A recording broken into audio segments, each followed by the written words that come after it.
இயேசு கிறிஸ்துவின் நாமத்தினால இந்த நாள்ல கூட நம்ம இந்த காலை வேளையில ஒரு மனதோடு நம்ம இந்த இடத்துல கூடி வர தேவன் கிருபை செய்திருக்கிறார்.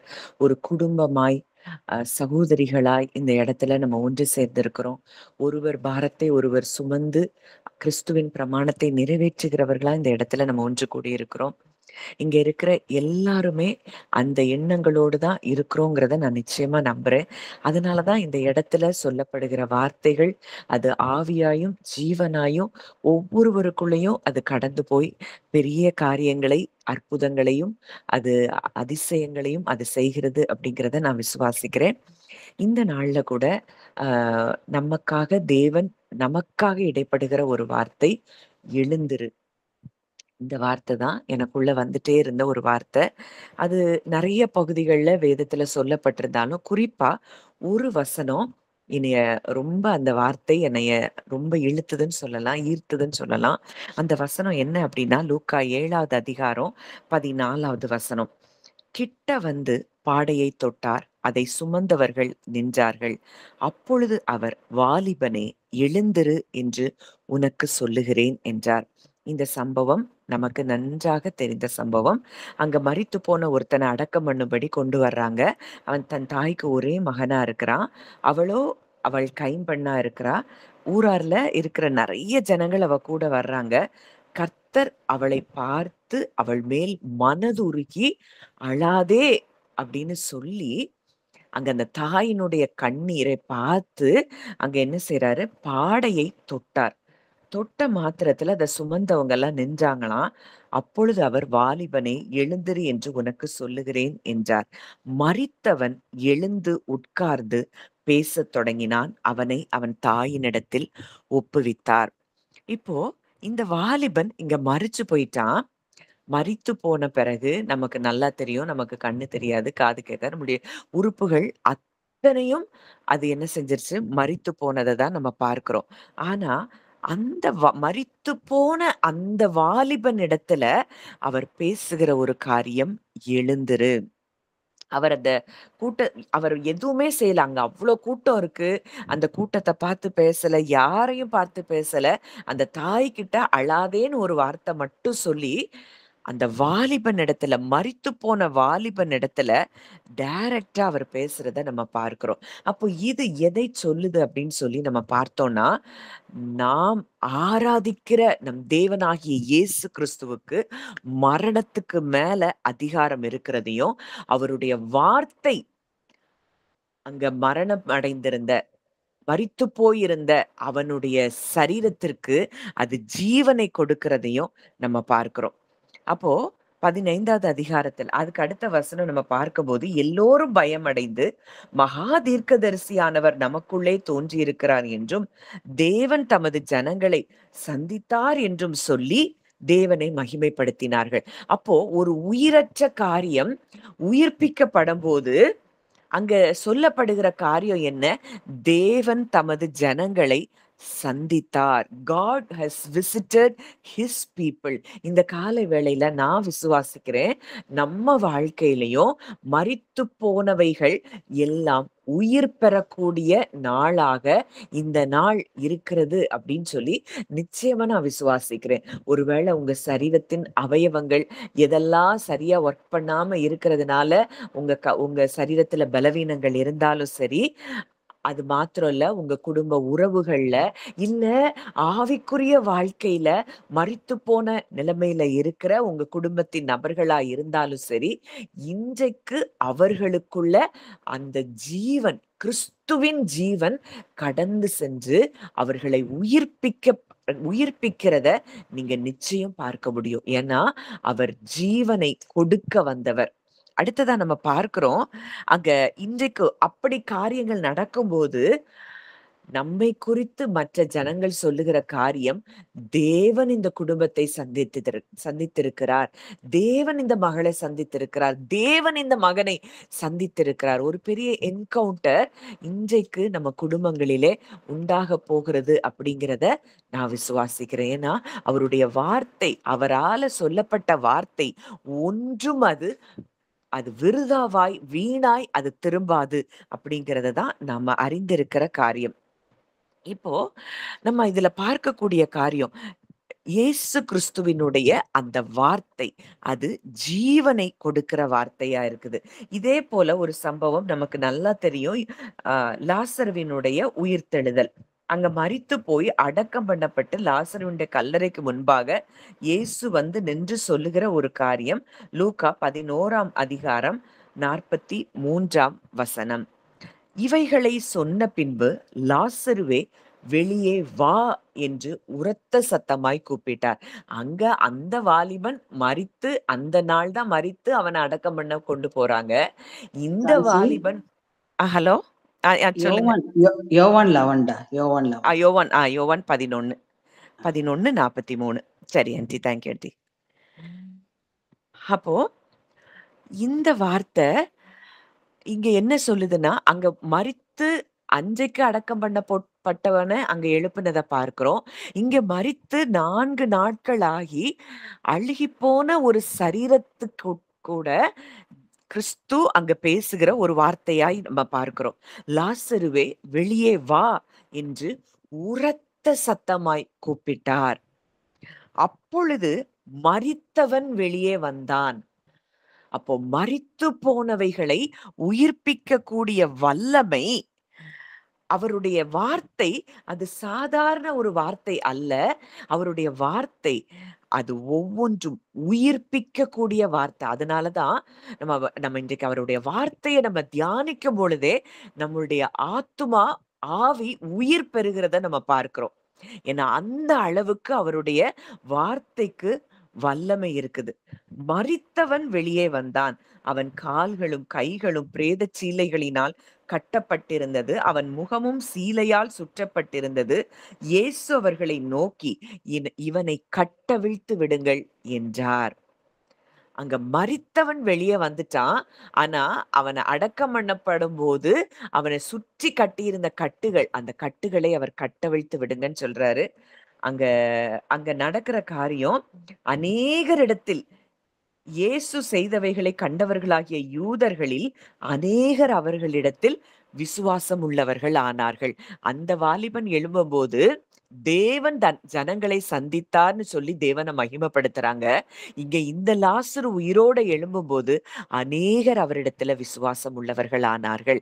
அப்போ இன்றைக்கு நம்ம வாழ்க்கையில தேவன் எதெல்லாம் மரித்து கிடக்குதோ அதையெல்லாம் உயிர்ப்பிக்கிற இந்த வேளையில இந்த அற்புதங்கள் நம்ம மூலமாய் மற்ற ஜனங்களுக்கும் அவர் நாம மகிமைப்படும்போது மற்ற ஜனங்கள் அவரில் விசுவாசம் உள்ளவர்களாய் மாறுகிறதற்கு அது ஏதுவாய் இருக்கும். இன்றைக்கு யாரை குறிச்சு நீங்க கவலைப்பட்டுட்டு இருக்கிறீங்க? உங்களை குறித்து, உங்க சரீரத்துல இருக்கிற பலவீனங்களை குறித்தா, இல்ல உங்க குடும்பத்தின் நபர்கள் இன்னும் ஆண்டவருக்குள்ள நெருங்கல, இன்னும் அவங்க ஆண்டவரை அறியாதபடி மரித்து போன நிலைமையில இருக்கிறாங்க, இல்ல சரீரத்தின் அவயவங்கள் இப்படி சரியா ஃபங்க்ஷன் பண்ணல, அது மரித்து போன நிலைமைக்கு போய்க்கொண்டு இருக்கிறது அப்படிங்கிற அந்த இடத்துல நீங்க இருக்கிறீங்களா? உங்க குடும்ப உறவுகள் மரித்து போன நிலைமையில இருக்குதுங்கிற அந்த இடத்துல நீங்க இருக்கிறீங்களா? தேவன் இன்றைக்கு அத்தனை காரியங்களையும் அவர் உயிர்ப்பிக்க வல்லமை உள்ளவராய் இருக்கிறார். அப்போ அவர் சொன்ன ஒரு வார்த்தை தான் இங்க லாசருவே வெளியே வான்னு சொல்றாரு. அங்க மரித்து 4 நாளாய் போன அந்த ஸ்பிரிட் கூட அவர் பேசுறாரு. அவன் மரிச்சுட்டான். சரீரம் மரிச்சிருச்சு. ஆனா, அந்த நாயினூர் விதவையினுடைய மகனா இருக்கட்டும், லாசருவா இருக்கட்டும், 2 பேருடைய ஆவி பிரிந்ததுனால தான் அவங்க மரித்து போன நிலைமைக்கு வர்றாங்க. அப்போ இயேசு கிறிஸ்து செய்கிற ஒரு காரியம், அந்த ஆவி கூட அவர் பேசுகிறார். அந்த ஆவி கிட்ட அவர் பேசும்போது, அந்த ஆவி அவங்களுடைய சரீரத்துக்குள்ள அங்க வந்து, அங்க ஜீவன் கடந்து வருகிறத நம்ம பார்க்கிறோம். அப்போ அவருடைய வார்த்தை அது சிருஷ்டிப்பை உண்டு பண்ணுகிற வார்த்தையா இருக்கு. அவருடைய வார்த்தை ரெஸ்டோரேஷன், இழந்து போனவைகளை மறுபடியும் கொடுக்கக்கூடிய வார்த்தையா இருக்குது. அவருடைய வார்த்தை உயிர்ப்பிக்கிற வார்த்தையா இருக்குது. இன்றைக்கு எந்த வார்த்தைகளை நம்ம பேசிக் கொண்டிருக்கிறோம்? மரணத்தை பேசுறோமா? ஜீவனை பேசுறோமா? அப்படிங்கிறதுல தான் நம்முடைய வாழ்க்கையில அற்புதங்கள் அடங்கி இருக்கிறத நம்ம பார்க்கிறோம். எபிரேயர் 4:12 நமக்கு நல்லா தெரிந்த ஒரு வசனம் தான். அடிக்கடியாய் நம்ம தியானித்திருக்கிற வசனம் தான். எபிரேயர் 4:12 தேவனுடைய வார்த்தையானது ஜீவனும் வல்லமையும் உள்ளதாயும் இருபுறமும் கருக்குள்ள எந்த பட்டயத்திலும் கருக்கானதாயும் ஆத்துமாவையும் ஆவியையும் கணுக்களையும் ஊனையும் பிரிக்கத்தக்கதாக உருவ குத்துகிறதாயும் இருதயத்தின் நினைவுகளையும் யோசனைகளையும் வகையறுக்கிறதாயும் இருக்கிறது. For the word of God is living and powerful. அது எப்படிப்பட்ட வார்த்தை? அது ஜீவன் உள்ளது, அது வல்லமை உள்ளது. அந்த மனிதன், அந்த வாலிபன் மரிச்சு போயிட்டான். அவன் பிசிக்கலா அவன் மரித்து போனா கூட இயேசு கிறிஸ்துவனுடைய வார்த்தை அவனுடைய ஆவிக்குள்ள சென்று அவனுக்குள்ள ஜீவனை திரும்பி கொண்டு வந்ததை நம்ம பார்க்கிறோம். அப்போ இது எதை சொல்லுது? இயேசு கிறிஸ்துவனுடைய அதிகாரம் அது ஜீவன் உள்ளோருக்குள்ள மாத்திரம் செயல்படுகிறது அல்ல, அவருக்கு மேல மரணத்துக்கும் பாதாளத்துக்கும் அதிகாரம் இருக்கிறது அப்படிங்கிறத நம்ம பார்க்கிறோம். அததான் வெளிப்படுத்துதல் 1:18 பார்க்கிறோம். மரித்தேன், ஆனாலும் இதோ சதா காலங்களிலும் உயிரோடு இருக்கிறேன். ஆமேன். நான் மரணத்திற்கும் பாதாளத்திற்கும் உரிய திறவுகோல்களை உடையவராய் இருக்கிறேன். மரணத்துக்கும் பாதாளத்துக்கும் உரிய திறவுகோல்களை உடையவர் நம் கர்த்தராகிய இயேசு கிறிஸ்து.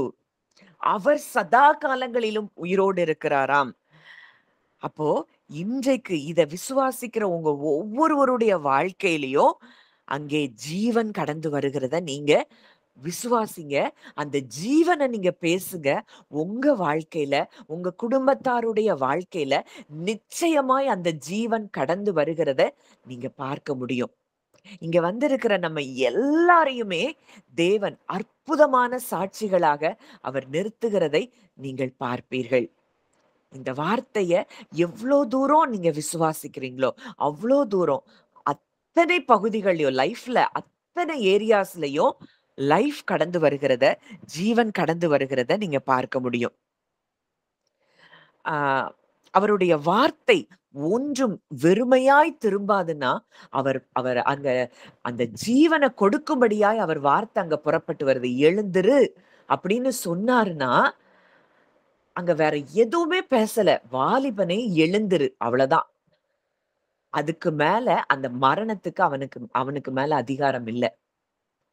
அந்த மரணமும் அவருக்கு முன்பாக முடங்கி போனதை பார்க்கிறோம்.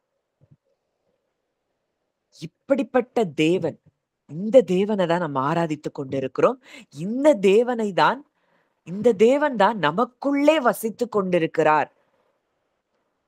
சகலத்தையும் ஜெயித்தெழுந்த தேவன், மரணத்தை ஜெயித்தெழுந்த தேவன் கிறிஸ்து நம்ம கூட, நமக்குள்ளே அவர் வாசம் பண்ணுகிறார் அப்படிங்கிறத நம்ம விசுவாசிச்சோம்னா எதை குறிச்சும் நம்ம பயப்பட வேண்டாம்.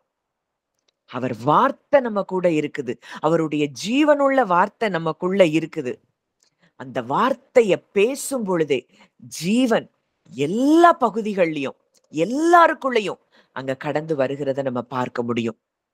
அப்ப இன்றைக்கு இந்த காலை வேளையில நம்ம கிட்ட ஆண்டவர் சொல்ற வார்த்தை, எதெல்லாம் குறிச்சு சோர்ந்து போய் பயந்து கொண்டு கலங்கி கொண்டு இருக்கிறோம், ஆண்டவர் சொல்றார் எழுந்திரு. நம்ம கிட்ட இந்த வார்த்தைய பேசக்கூடிய ஒரு காரியம் என்ன அப்படின்னா, தூசிய உதறிட்டு எழும்பு. ஏசாயால பார்க்கிறோம். தூசி இதெல்லாம் கலக்கம், பயம், சோர்வு, அவிசுவாசம் இதெல்லாம் தூசி மாதிரி நம்ம கிட்ட ஒட்டிட்டு இருக்கு. எழும்பு எழும்பு சீயோனே, உன் வல்லமையை தரித்துக்கொள். தூசிய உதறிட்டு எழும்பு. இன்றைக்கு நாமும் கூட தூங்குகிற நீ மரித்தோரை விட்டு எழுந்திரு. நம்மளும் உலகத்தார் வாழ்ற மாதிரி ஒரு வாழ்க்கை வாழ தேவன் நம்மளை அழைக்கல. அவங்க எதை குறிச்சுனாலும் பயப்படுவாங்க, எதை குறிச்சுனாலும் சோர்ந்து போவாங்க, எதை குறிச்சுனாலும் கலங்கிட்டு இருப்பாங்க. ஆனா தேவன் நம்மை அதற்காக அழைக்கவில்லை. நம்ம ஜீவனை பேசும்படியாய், ஜீவனில் வாழும்படியாய், நம் மூலமாய் மற்றவர்களும் ஜீவன் பெறும்படியாதான் தேவன் நம்மை அழைத்திருக்கிறார். சங்கீதம் 29ல நமக்கு நல்லா தெரிஞ்ச ஒரு சங்கீதம். அவருடைய சத்தத்துக்கு இருக்கக்கூடிய வல்லமை. கர்த்தருடைய சத்தம் தண்ணீர்களின் மேல் தொனிக்கிறது. மகிமையுள்ள தேவன் முழங்குகிறார். கர்த்தர் திரளான தண்ணீர்களின் மேல் இருக்கிறார். கர்த்தருடைய சத்தம் வல்லமையுள்ளது. கர்த்தருடைய சத்தம் மகத்துவம் உள்ளது. அவருடைய வேர்டு, அவருடைய சத்தம், அவருடைய வாய்ஸ் அது எப்படிப்பட்டதா? அது வல்லமை உள்ளதாம். அது மகத்துவம் உள்ளதாம். அவருடைய சத்தம் கேதுரு மரங்களை முறிக்கக்கூடிய சத்தம். அந்த சத்தம் தான் கன்றுக்குட்டிகள் அவைகளை கன்றுக்குட்டிகளைப் போலவும், லீபனோனையும், சீரியோனையும் காண்டாமிருக குட்டிகளைப் போலவும் துள்ள பண்ணுகிறார். அவருடைய சத்தம் அக்கினி ஜுவாலைகளை பிளக்கக்கூடிய சத்தமா. அது அது வனாந்தரத்தை அதிர பண்ணுமா. காதேஸ் வனாந்தரத்தை அதிர பண்ணக்கூடிய சத்தம். அந்த கர்த்தருடைய சத்தம் இன்றைக்கு நமக்கு அது பலன் கொடுக்கிற சத்தமா இருக்கிறது. கர்த்தர் தமது ஜனத்திற்கு பலன் கொடுப்பார்.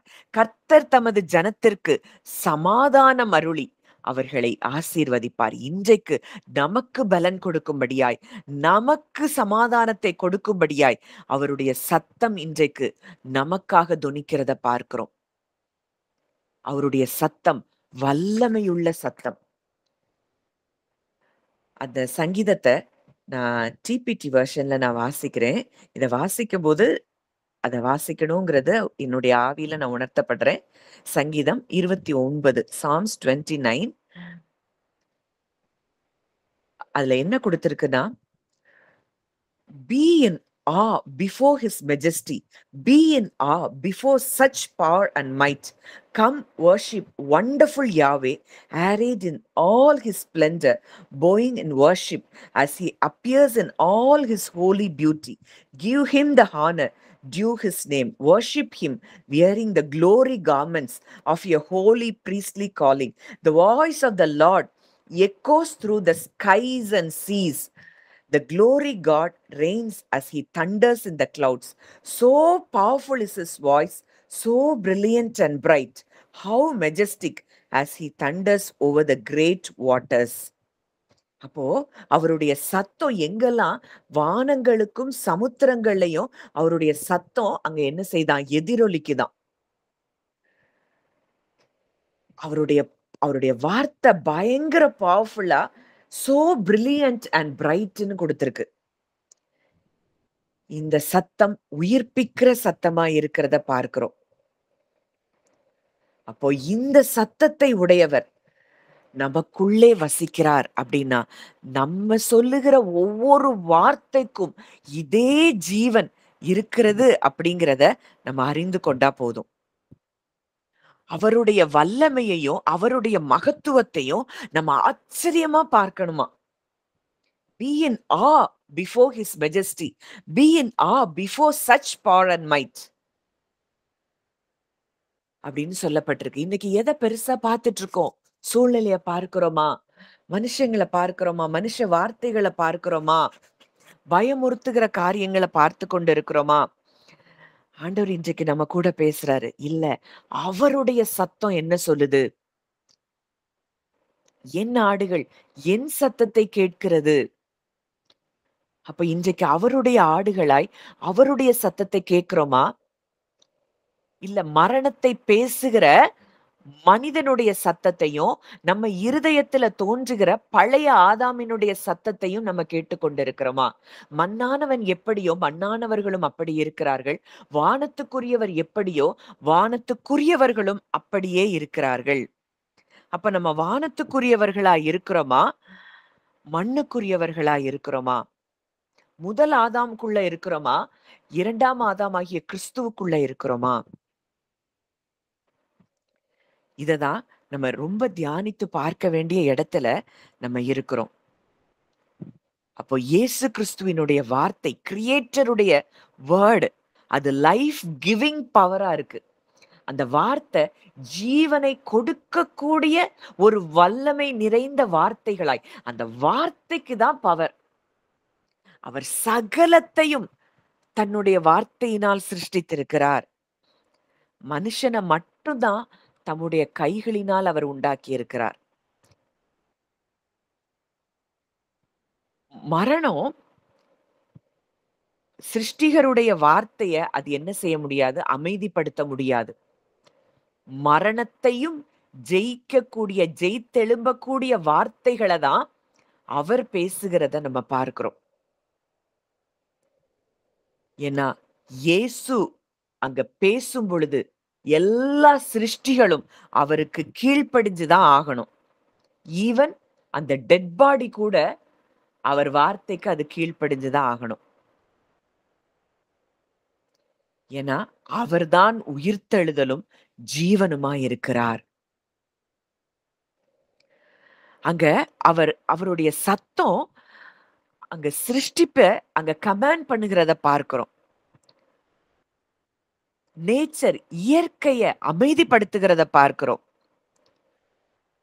வியாதிகளை சுகமாக்குகிற சத்தமாய் அவருடைய சத்தம் இருக்கிறத பார்க்கிறோம். ஜீவனை கொடுக்கிறத நம்ம பார்க்கிறோம். இத்தனை வல்லமை அவருடைய வார்த்தைக்கு இருக்கிறத நம்ம பார்க்கிறோம். ஆனா இன்றைக்கு நம்ம ஜீவனை பேசுறோமா? ஜீவனை தெரிந்தெடுத்திருக்கிறோமா? இல்ல மரணத்தை பேசிக் கொண்டிருக்கிறோமா?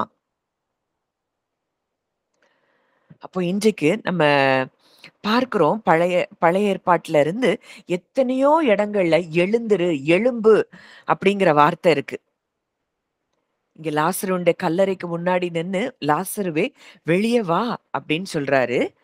அங்க யவீருடைய மகள் இடத்துல போய் மார்க் 5:41 நம்ம பார்க்கிறோம். நான் வாசிக்கிறேன். மார்க் 5:41. பிள்ளையின் கையை பிடித்து தலித்தாகுமி என்றார். அதற்கு சிறு பெண்ணே எழுந்திரு என்று உனக்கு சொல்லுகிறேன் என்றார். Little girl, I say to you arise. இன்னொரு ஒரு ரிசரக்ஷன், உயிர்த்தெழுதல். அப்ப அது எதை குறிக்குது? மரணத்துக்கு மேல அவருக்கு இருந்த அதிகாரத்தை குறிக்கிறதா இருக்குது. இன்றைக்கு எதெல்லாம் மரணம் அடைந்த நிலைமையில, அது ஒருவேளை நம்ம பிசிக்கலா நம்ம பாடியில இருக்கக்கூடிய சில காரியங்களை மாத்திரம் நான் சொல்லல. ஆவிக்குரிய மரணம் அடைந்த காரியங்கள், உறவுகள்ல மரித்த நிலைமையில இருக்கக்கூடியவைகள், எதெல்லாம் உங்களுக்கு சமாதானத்தை தரலையோ அங்க எல்லாமே ஒரு மரணம் தான் அந்த இடத்துல ஆளுகை செய்து கொண்டு இருக்கு. அது எல்லாவற்றிற்கும் மேலையும் ஆளுகையில் இருக்கக்கூடிய ஒரு தேவன் நமக்கு இருக்கிறார். அவருடைய வார்த்தை நமக்கு இருக்குது. அந்த ஜீவனுள்ள வார்த்தைய நம்ம நாவினால எடுத்து பேசும் பொழுது அங்கே அந்த ஜீவன் கடந்து வருகிறதை நம்ம நிச்சயமாய் பார்க்க முடியும். ஏசாயா 60, இது நமக்கு நல்லா தெரிந்த வசனம். எழும்பி பிரகாசி, உன் ஒளி வந்தது, கர்த்தருடைய மகிமை உன்மேல் உதித்தது. அப்போ நம்ம என்ன செய்யணுமா? எழும்பி பிரகாசிக்கணும். Arise and shine, for your light has come and the glory of the Lord is risen upon you.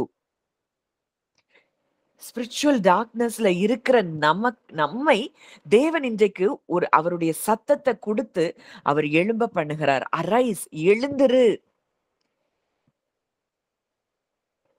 ஏன் அப்படி சொல்றாருன்னா, இந்த இருளுக்குள்ள, பழைய ஆதாமுக்குள்ள, பழைய மனுஷனாய் நீ இல்ல, அதை விட்டு எழும்பு. கர்த்தருடைய மகிமை ஓ மேல உதிச்சிருக்குது.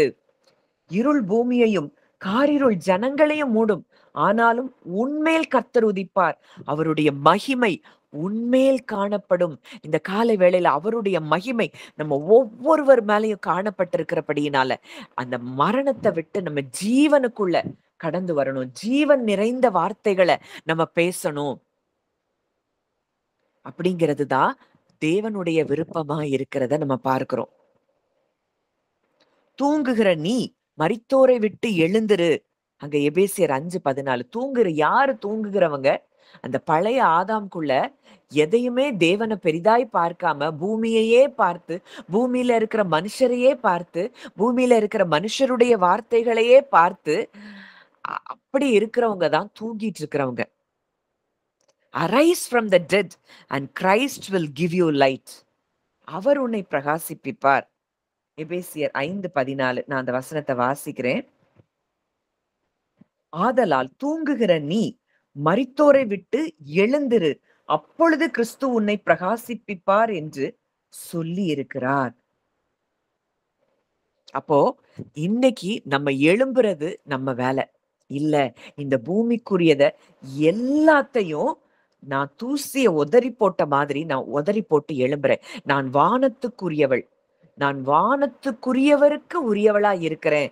அதனால இந்த உலகத்தின் காரியங்கள் எதுவும் என்னைய தொட முடியாது அப்படிங்கிற இடத்துக்கு உங்க ஹார்ட் வரும்போது நீங்க பெரிய காரியங்களை உங்க வாழ்க்கையில நிச்சயமாய் பார்க்க முடியும். அப்போ இன்றைக்கு தேவன் நம்மை குறித்து சொல்லுகிற காரியம், எழும்பு, எழுந்திரு. எதெல்லாம் இன்றைக்கு உங்க வாழ்க்கையில மரித்து போன நிலைமையில இருக்கோ அவை எல்லாவற்றையும் அவர் தேவன் அங்க உயிர்ப்பிக்கிற தேவனாய் இருக்கிறத நம்ம பார்க்கிறோம்.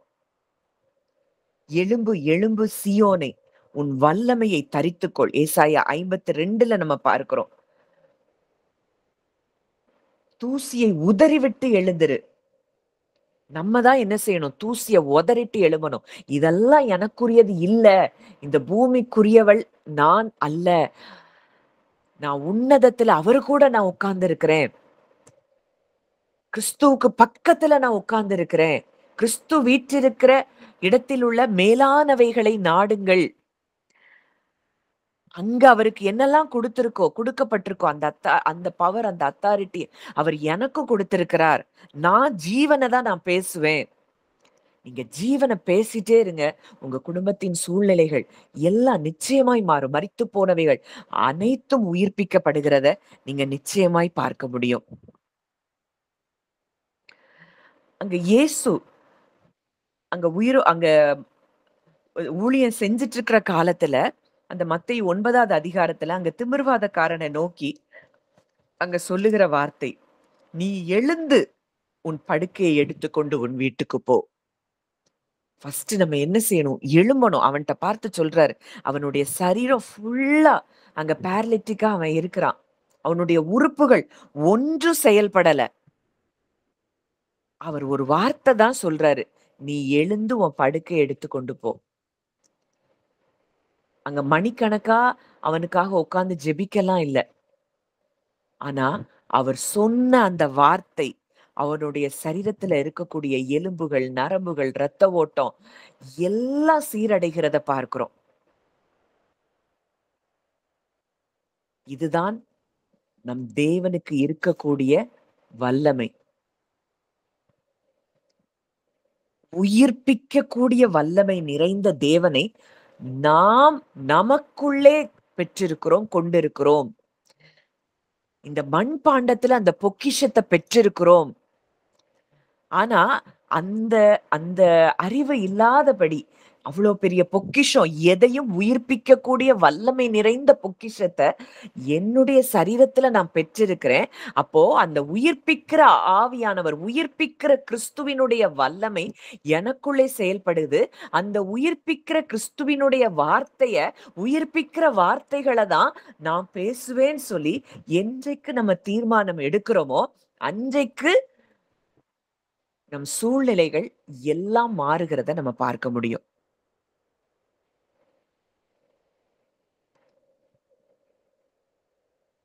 அப்போ இன்றைக்கு நம்ம எழும்ப வேண்டும், எழுந்திருக்க வேண்டும் அப்படின்னு சொல்லி தேவன் நம்ம கிட்ட பேசுறத நம்ம பார்க்கிறோம். அங்க சவுல சந்திக்கும் போது அப்போ அங்க பவுல் கேக்குறாரு, ஆண்டவரே நான் என்ன செய்யணும்? அப்போஸ்தலர் 9வது அதிகாரம் 6வது வசனம். அவன் நடுங்கி திகைத்து, ஆண்டவரே நான் என்ன செய்ய சித்தமாயிருக்கிறீர் என்றான். அதற்கு கர்த்தர், நீ எழுந்து பட்டணத்துக்குள்ளே போ, நீ செய்ய வேண்டியது அங்கே உனக்கு சொல்லப்படும். Arise and go into the city. அவனை கொண்டு தேவன் எவ்வளவு காரியங்களை செய்தார்ங்கிறத நமக்கு தெரியும். புதிய ஏற்பாட்டுல அத்தனை நிருபங்களை எழுதினது பவுல் தான். ஆனா முதல்ல அவன்கிட்ட சொன்னது அரைஸ், எழும்பு. எழும்பி பட்டணத்துக்குள்ள போ. அங்க அவனுக்குள்ள காரியங்கள், அங்க கிறிஸ்து அவனை பிரகாசிக்க தொடங்குனத பார்க்கிறோம். அங்க அனனியாவ அனுப்புனாரு. கண்கள்ல இருக்கிற செதில்கள் விழுது. அவன் கிறிஸ்துவுக்காக வல்லமையா எழுந்து பிரகாசித்தத நம்ம பார்க்கிறோம். அப்போ இன்றைக்கு நமக்காக, நம் குடும்பத்துக்காக நாம் எழும்ப வேண்டியது ரொம்ப அவசியமா இருக்கு. இன்றைக்கு அவர அப்படி ஒண்டரா பார்க்கணும். அவருடைய வல்லமையையும், அவருடைய மகத்துவத்தையும் நம்ம பெரிதாய் பார்க்க வேண்டிய இடத்துல இருக்கிறோம். இன்னைக்கு உங்களை எதெல்லாம் பயமுறுத்தி கொண்டிருந்தது? நைட்டு படுக்கும்போது, காலையில எழும்பும்போது ஒரு பயத்தோட நீங்க எழும்புனீங்களா? ஆண்டவர் உங்க கூட தான் பேசுறாரு. உயிர்ப்பிக்கிற வல்லமை நிறைந்த தேவனாகிய நான் உன்னோடு கூட இருக்கிறேன்.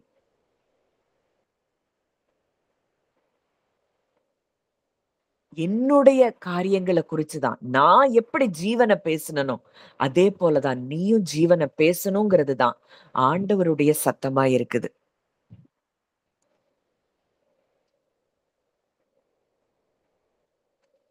அவர் சொன்னபடி உயிர்த்தெழுந்தார்.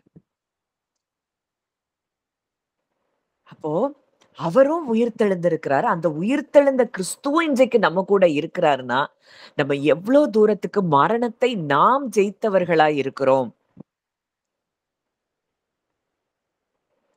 மரணத்திற்கும், பாதாளத்திற்கும் உரிய திறவுகோல்களை உடையவர் அவர். எந்த சூழ்நிலையிலும் சத்துருவானவன் நம்ம குடும்பத்த தொட முடியாது. மரணத்தை அவன் கொண்டு வர முடியாது. ஏன்னா நம்ம வெளிச்சத்துக்குள்ள வந்துட்டோம். எபிரேயர் 12ல நம்ம பார்க்கிறோம். சியோன் மலையினிடத்திற்கும், ஜீவனுள்ள தேவனுடைய நகரமாகிய பரம எருசலேமினிடத்திற்கும், 1000 10,000மான தேவதூதர்களிடத்திற்கும், தெளிக்கப்படும் இயேசு கிறிஸ்துவின் இரத்தத்தினிடத்திற்கும் வந்து சேர்ந்திருக்கிறோம். நம்ம மேல, நம்ம குடும்பங்கள் மேல சத்துருவானவனுக்கு எந்த ஆளுகையும் கிடையாது. மரணத்தை ஜெயித்தெழுந்த கிறிஸ்து நம்ம கூட இருக்கிறார்.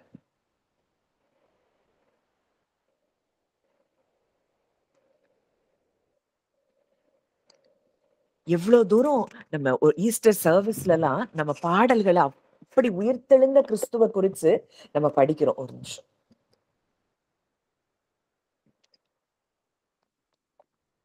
ஆனா அத நம்ம லைஃபா இன்னைக்கு மாத்தணும்னு சொல்லி தேவன் விரும்புகிறத நான் பார்க்கிறேன்.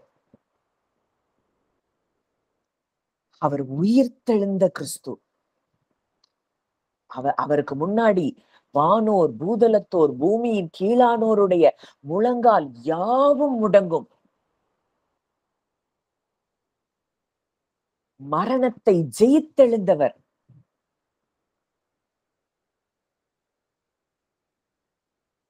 அந்த கிறிஸ்து நம்ம கூட இருக்கிறாருன்னா, நம்ம எவ்ளோ தூரம் நம்ம பிரகாசிக்கணும். நம்ம எழும்பணும். நம்ம ஜீவன பேசணும். அப்படிங்கிறதுல தான் இன்றைக்கு நம்ம வாழ்க்கை அடங்கி இருக்கு. நம்ம சாதாரண மனிதர்களைப் போல வாழ்க்கை வாழ தேவன் நம்மை அழைக்கல. எழும்பி பிரகாசி அப்படின்னு சொன்னாருன்னா, என்ன அர்த்தம்? ஜீவன நம்ம பேசணும். ஜீவன் உள்ளவர்களாய் நம்ம இருக்கிறோம். அவருடைய வார்த்தை ஜீவனும் வல்லமையும் உள்ளதா இருக்குதுன்னு சொல்லி நம்ம பார்க்கிறோம்.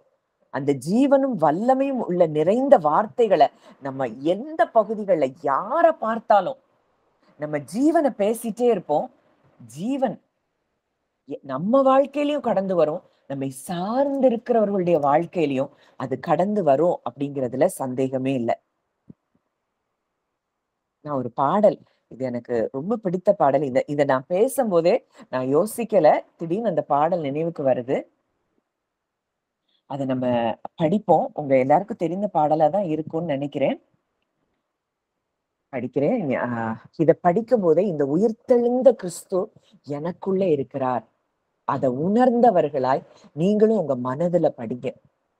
பெரிய காரியம் நம்ம குடும்பத்துல இன்றைக்கு ஒவ்வொன்றும் உயிர்ப்பிக்கக்கூடிய நாளா இருக்கிறது.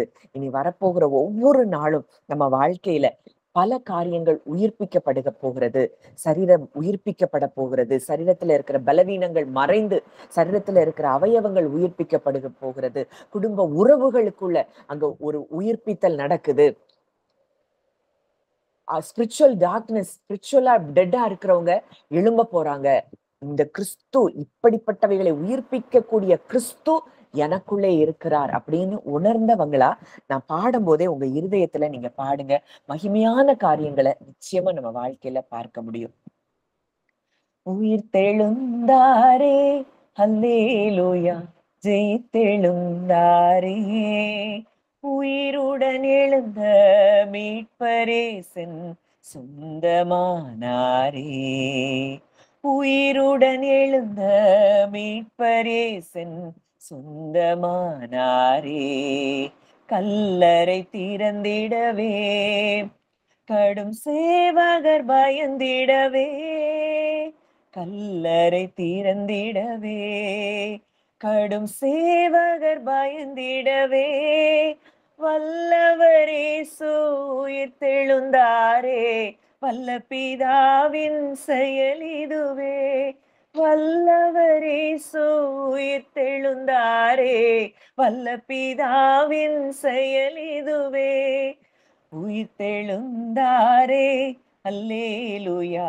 ஜெயித்தெழுந்தாரே, மரித்தவர் மத்தியிலே ஜீவதேவனை தேடுவாரோ, மரித்தவர் மத்தியிலே ஜீவதேவனை தேடுவாரோ, நீதியின் அதிபதி உயிர்த்தெழுந்தாரே, நித்திய நம்பிக்கை பெருகிடுதே, நீதியின் அதிபதி உயிர்த்தெழுந்தாரே, நித்திய நம்பிக்கை பெருகிடுதே, உயிர்த்தெழுந்தாரே, அல்லேலூயா, ஜெயித்தெழுந்தாரே, மரணமுன் கூரெங்கே, பாதாளமுன் ஜெயமெங்கே, மரணமுன் கூரெங்கே, பாதாளமுன் ஜெயமெங்கே,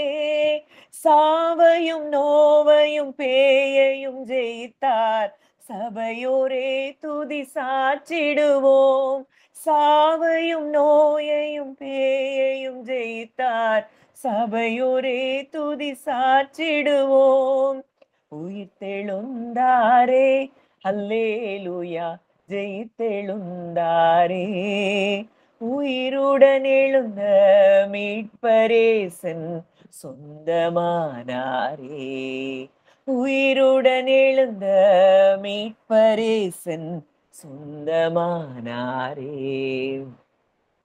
உயிருடன் எழுந்த மீட்பர் இயேசு இன்றைக்கு நமக்கு சொந்தமா இருக்கிறார்.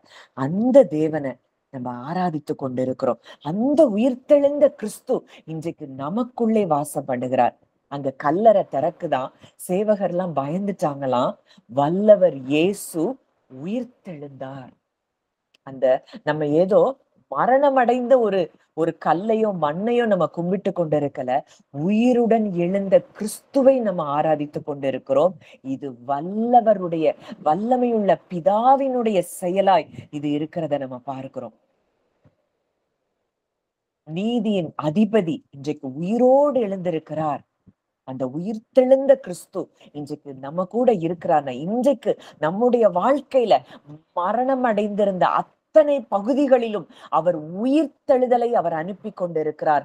நானே உயிர்த்தெழுதலும் ஜீவனுமாய் இருக்கிறேன் என்று சொன்னவர் இன்றைக்கு நம்ம வாழ்க்கையின் அத்தனை பகுதிகளிலும் அவர் ஒரு உயிர்ப்பிக்கிற காரியங்களை நாம் நிச்சயமாய் பார்க்க முடியும். உயிர்த்தெழுதலை அவர் அனுப்பி கொண்டிருக்கிறார்.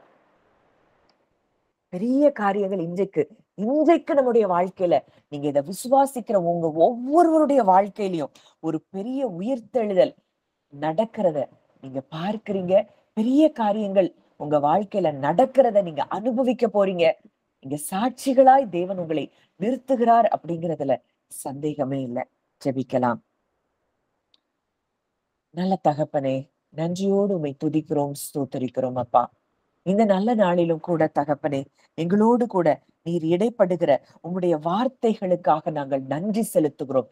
எழுந்திரு, அரைஸ். ரீபால ஹாஷ்லே பிரேக்கே தி கலு லீபால ஹஷூரபு தலாக்ரே தி லீமல் ஹாஷ்லே பிரகு தலு கஷூரபு. சோர்ந்து போன ஒவ்வொரு உள்ளங்களையும் பார்த்து கர்த்தர் சொல்லுகிறீர், எழுந்திரு, எழும்பு சீயோனே, உன் வல்லமையை தரித்துக்கொள். தூசியை உதறிவிட்டு எழுந்திரு. அப்பா, பயம், கவலை, சோர்வு, அவிசுவாசம், அப்பா தகப்பனே, எங்க எண்ணங்கள்ல சத்துருவானவன் கொண்டு வந்து போட்ட அத்தனை, அப்பா, முதல் ஆதாமுக்குரிய மரணத்தின் சாயல்கள் அனைத்தையும் நாங்க இன்றைக்கு உதறி தள்ளுறோம்ப்பா. ஏன்னா உயிர்த்தெழுந்த கிறிஸ்து, ஜீவனை உடைய கிறிஸ்து இன்றைக்கு எங்களோடு இருக்கிறீர், எங்க குடும்பங்களோடு இருக்கிறீரப்பா. எங்க குடும்பத்துல ஒவ்வொருவருக்குள்ளும் உயிர்த்தெழுந்தவராய் நீர் ஒவ்வொருவரையும் உயிர்ப்பிக்கிறீரப்பா. ஒவ்வொருவருடைய ஆவி, ஆத்துமா, சரீரமும் இன்றைக்கு உயிர்ப்பிக்கப்படுகிறது என்று சொல்லி நாங்கள் பேசுகிறோம். நானே உயிர்த்தெழுதலும் ஜீவனுமா இருக்கிறேன் என்று சொன்னவர் ஒவ்வொருவருக்குள்ளேயும் உயிர்த்தெழுதலும் ஜீவனுமா இருந்து ஆண்டவரே ஒவ்வொருவருடைய ஆவி, ஆத்துமா, சரீரத்தையும் உயிர்ப்பிக்கப்படுகிறதை நாங்கள் பேசுகிறோம். அப்பா, இங்க வந்திருக்கிற ஒவ்வொருவருடைய ஆவி, ஆத்துமா, சரீரம், உங்க குடும்பத்தாருடைய ஆவி, ஆத்துமா, சரீரம் உயிர்ப்பிக்கப்படுகிறதை நாங்கள் பேசுகிறோம். நாங்க பேசுகிற இந்த நொடி பொழுதிலேயே ஒவ்வொருவருக்குள்ளேயும் ஜீவன் கடந்து வருகிறது. அது ஆவிக்குரிய வாழ்க்கையில அவங்க ஒருவேளை மரணம் அடைஞ்சிருந்தா கூட இன்றைக்கு ஒரு உயிர்த்தெழுதல் அவர்களுக்குள்ளே நடக்கிறதை நாங்கள் பேசுகிறோம் தகப்பனே. எழுந்திரு என்று சொல்லி அந்த ஸ்பிரிட் கூட நாங்க பேசுறோம்ப்பா. அன்றைக்கு சவுலை பார்த்து நீங்க பேசுனீங்க, உன்னுடைய வாழ்க்கை அப்படியே மாறினதை பார்க்கிறோம். திமிர்வாதக்காரனை பார்த்து பேசுனீங்க, மரித்து போன நாயினூர் விதவையின் மகனை பார்த்து பேசுனீங்க. உடனடியா எல்லாரும் எழும்புனாங்க. மரித்து போய் கிடந்த சவுலுடைய ஆவிக்குரிய வாழ்க்கை நீங்க பிரகாசிக்க பண்ணினதை நாங்க பார்க்கிறோம்ப்பா. இன்றைக்கும் அப்படிப்பட்ட ஆவிக்குரிய வாழ்க்கையில மரித்து போய் இருக்கிற எங்க குடும்பத்தின் உறவுகள் ஒவ்வொருவருக்குள்ளேயும் நாங்க இந்த வார்த்தைய பேசுறோம், எழுந்திரு. அந்த மரணத்தை விட்டு அவங்க எழும்பி ஜீவன் பெறுகிறத பார்க்கிறோம். வெளிச்சத்துக்குள்ள அவங்க கடந்து வருகிறத நாங்க பார்க்கிறோம்ப்பா. ஒரு பெரிய ரிவைவல் ஒவ்வொருவருக்குள்ளேயும் உண்டாகிறத நாங்க பார்க்கிறோம், பேசுகிறோம். கர்த்தருடைய வல்லமை அப்படியே செயல்படுகிறது. நீர் ஜீவன் உள்ளோருக்கும் தேவனா இருக்கிறீர். மரணத்துக்கும் பாதாளத்திற்கும் உரிய திறவுகோள்களை உடையவராய் இருக்கிறீரப்பா.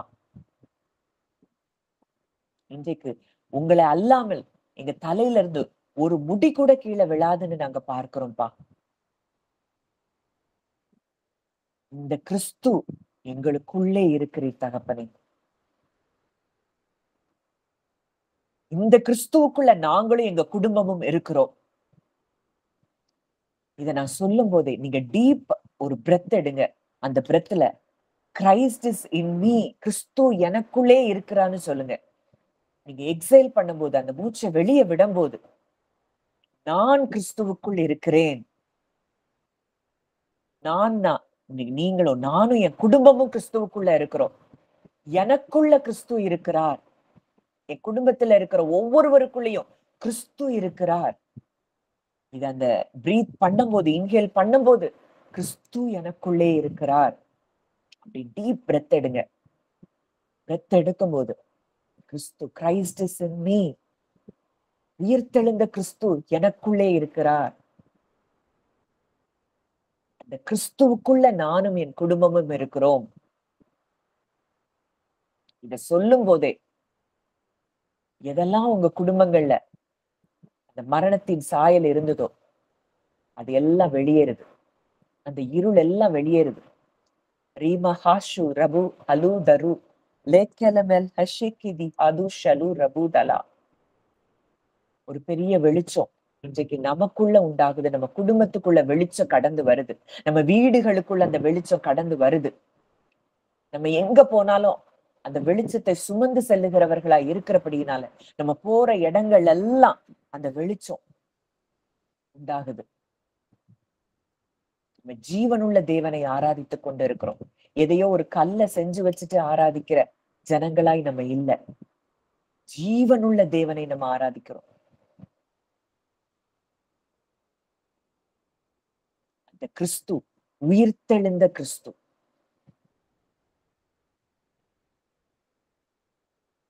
கிறிஸ்து இன்றைக்கு நம்ம கூட இருக்கிறார், நமக்குள்ளே இருக்கிறார். அவர் ஒருவர் மாத்திரமே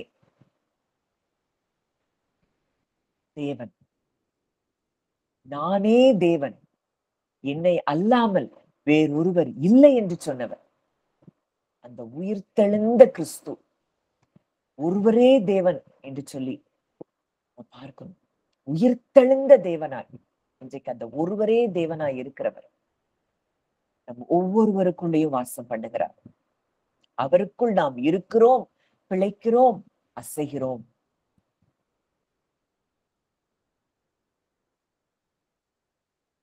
கிறிஸ்துவுக்குள்ள நம்ம இருக்கிறபடியினால இன்றைக்கு உங்க வாழ்க்கையில ஒரு வெளிச்சம், உங்க சரீரத்துல வெளிச்சம், ஜீவன், குடும்ப உறவுகளுக்குள்ள அந்த ஜீவன், உயிர்த்தெழுந்த கிறிஸ்து அவருடைய வல்லமையை அனுப்பி இருக்கிறார். உறவுகள் எல்லாம் உயிர்ப்பிக்கப்படுது, அன்பு அங்க உண்டாகுது, அன்பு பெருகுது.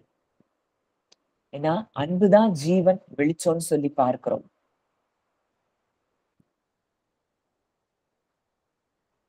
அந்த ஜீவன் உங்க குடும்ப உறவுகளுக்குள்ள கடந்து வருது.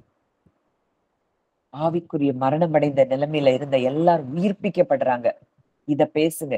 நீங்க பேசுறதுதான் உங்க வாழ்க்கையில நடக்கும். பெரிய பெரிய சாட்சிகள் நிச்சயமாய் உங்க ஒவ்வொருவருடைய வாழ்க்கையிலையும் எழும்பிருச்சுங்கிறத நீங்க விசுவாசிங்க.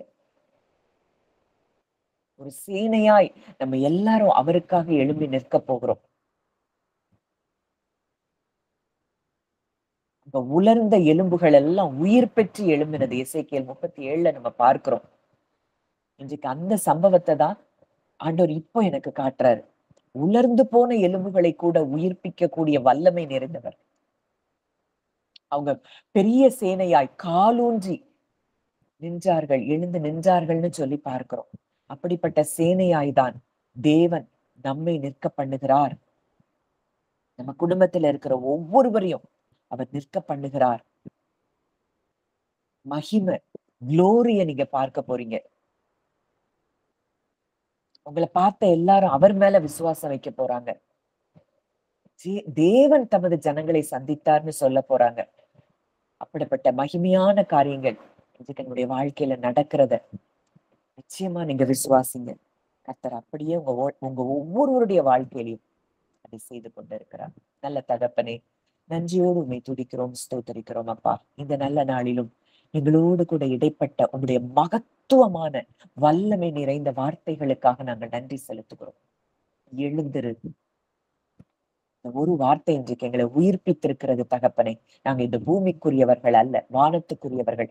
வானத்துக்குரியவர் எப்படி பேசுவாரோ அதை தான் நாங்க பேசுவோம், அதை தான் நாங்க பேசணும்னு சொல்லி இன்றைக்கு எங்களுக்கு கற்றுக் கொடுத்திருக்கிறீங்க. இன்றைக்கு இங்க வந்திருக்கிற ஒவ்வொருவருடைய வாழ்க்கையை நீங்க உயிர்ப்பித்திருக்கிறீங்க. இவங்க குடும்பத்தாருடைய வாழ்க்கையை உயிர்ப்பித்திருக்கிறீங்க. எங்க எல்லாருடைய வாழ்க்கையும், எங்க குடும்பங்களுடைய வாழ்க்கையும், குடும்பத்துல உறவுகளையும் நீங்க உயிர்ப்பித்திருக்கிறீங்கப்பா. உனக்கு நன்றி செலுத்துகிறோம். மகத்துவமும் வல்லமையும் நிறைந்த தேவன், எங்களை நீர் ஆளுகை செய்கிறீர். உமக்கு நாங்கள் நன்றி செலுத்துகிறோம். உயிர்த்தெழுந்த கிறிஸ்து எங்களோடு கூட இருக்கிறீர், எங்களுக்குள்ள இருக்கிறீர் அப்பா. இதை விட எங்களுக்கு பெரிய ஒரு மேன்மை எதுவுமே இல்லப்பா. உங்களை நாங்க பெரிதாய் பார்க்கிறோம் தகப்பனே. உங்க வார்த்தையை நாங்க பெரிதாய் பார்க்க எங்களுக்கு நீங்க கிருபை கொடுத்திருக்கிறீங்க. நன்றி செலுத்துகிறோம். வந்த ஒவ்வொருவரையும் அப்பா, கேட்ட வார்த்தையின்படி ஒவ்வொருவரையும் என் மனதார ஆசீர்வதித்திருக்கிறதற்காக நன்றி செலுத்துகிறோம். விதைக்கப்பட்ட இந்த வார்த்தைகள் எங்க ஒவ்வொருவருடைய வாழ்க்கையிலும் இது 100 மடங்கு பலன் தரும்படியாக நாங்கள் ஜெபிக்கிறோம். கரங்களிலே எங்களை தாழ்த்தி ஒப்புக் கொடுக்கிறோம். கர்த்தர் ஆசீர்வதித்து வழி நடத்தும். இயேசுவின் மூலம் கேட்கிறோம் ஜீவனுள்ள நல்ல பிதாவே, ஆமென்.